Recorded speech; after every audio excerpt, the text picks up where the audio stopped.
guys? I hope everybody's having a great day. Today we have a DIY as I promised. I have several DIYs, but this is the one that I can do right now that is affordable and not so complicated. So we have these turning signals, as you can see, just some LED strips. Here's the box for it. They basically flow, as you can see right here. They flow. Like if you've ever seen like Hyundai Genesis or like fancy cars like that, they buy like LED strips, and instead of blinking, it flows around their headlight, you know, the custom made ones. And that's what I'm gonna basically do today. But for right now, I'm gonna use this. I got it from wish.com. It's basically China parts. It's just simple vent stuff. I will put everything in the link. I would put everything I've bought here in the description below. And I've always bought this at Harbor Freight, really cheap, 13 bucks. This is, you know, it helps you out. It helps you do a lot of DIYs. I've used it a lot. And then I also bought a soldering gun, which was pretty cheap too. 13 bucks or something. You know, they have like really good discounts. You know, Harbor Freight's lit. So right now I gotta take out my turning signals, and my brother's gonna help me out because he knows about wiring stuff and I hate wiring. So let's get to it. Alright, so for right now we're gonna actually do the frame of the turning signals. I actually got a cardboard right here. As you can see, it's perfect size. I'm literally just gonna place this down, go around with a Sharpie and everything, and then cut it out and go frame it into the car and see how it looks and if it's flush enough, and then trace it onto this and then cut it out. I'm gonna use this little scissor, whatever it is, I got from Harbor Freight. I forgot what they were called, but they're pretty cheap, $3, and it cuts right through that. It's pretty handy. You got mocha right here. Okay, so as you can see, I got this little kind of platform to put on, so I'm gonna go test it right now and see how it looks. Alright, so I'm guessing, well, I gotta put this bulb in there. Alright, so as you can see, I cut it out way too big, but I'd rather have cut out too much than too little. Okay, so it goes like this. At this point, you just want to keep trimming down until you get that perfect fitment on it. So I'm gonna do that and be right back.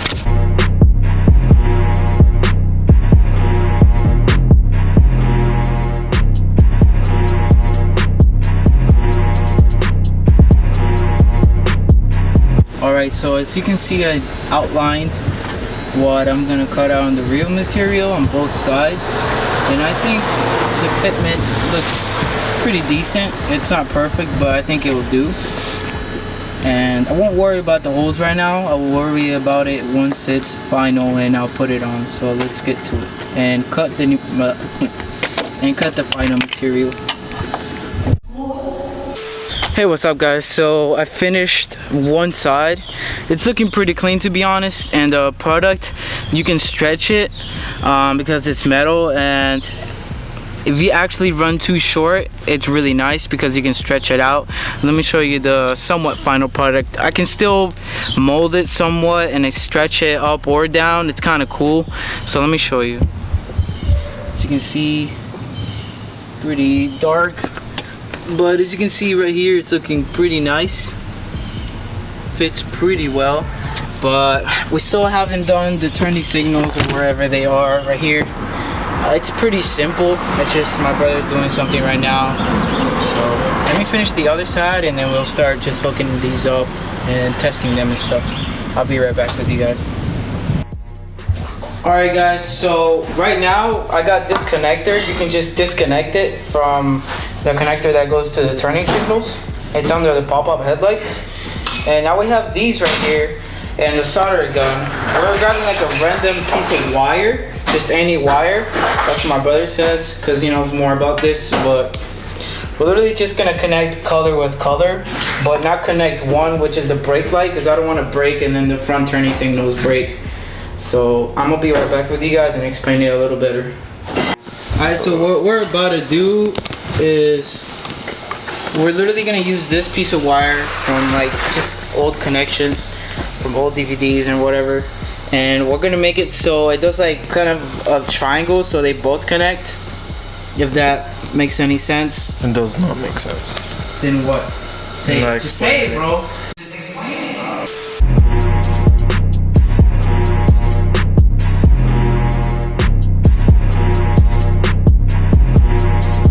Alright guys, as you can see, we did all the wiring.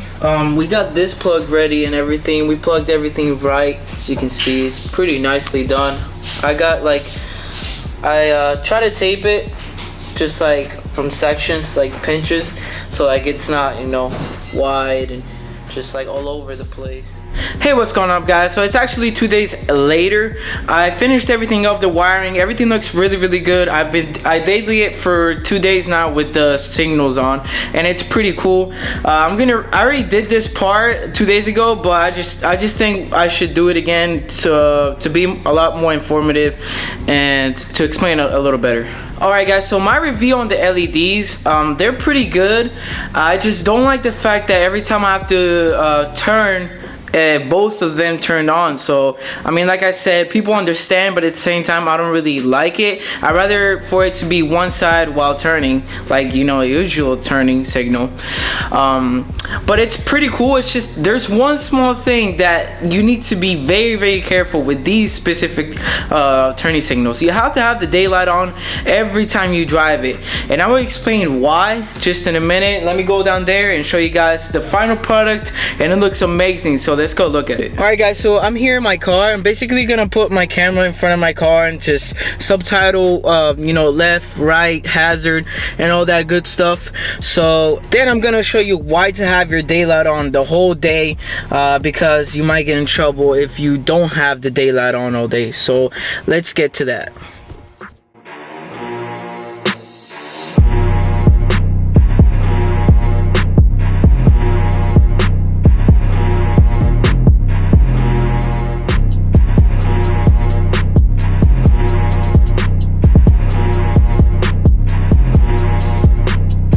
Alright guys, so I showed you guys what daytime looks like with them on. I'm gonna show you with no daylight light on, and it looks pretty sketchy, as like somebody, you know, the police would stop you and stuff.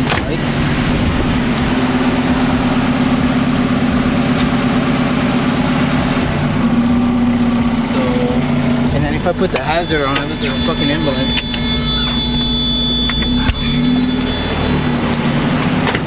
It literally looks like a fucking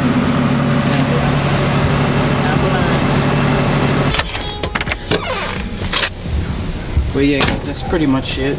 To me they look pretty clean. I couldn't face them towards, I couldn't put them on top of the vents because they wouldn't stick on, so I just put them against the lip of the turning signal, and since I don't have any chipped paint, it actually looks pretty matte.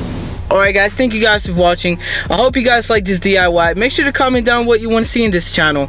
More DIYs interior wise, or more DIYs exterior wise. Thank you guys for watching. Don't forget to like, comment, subscribe, and I'll see you guys next time.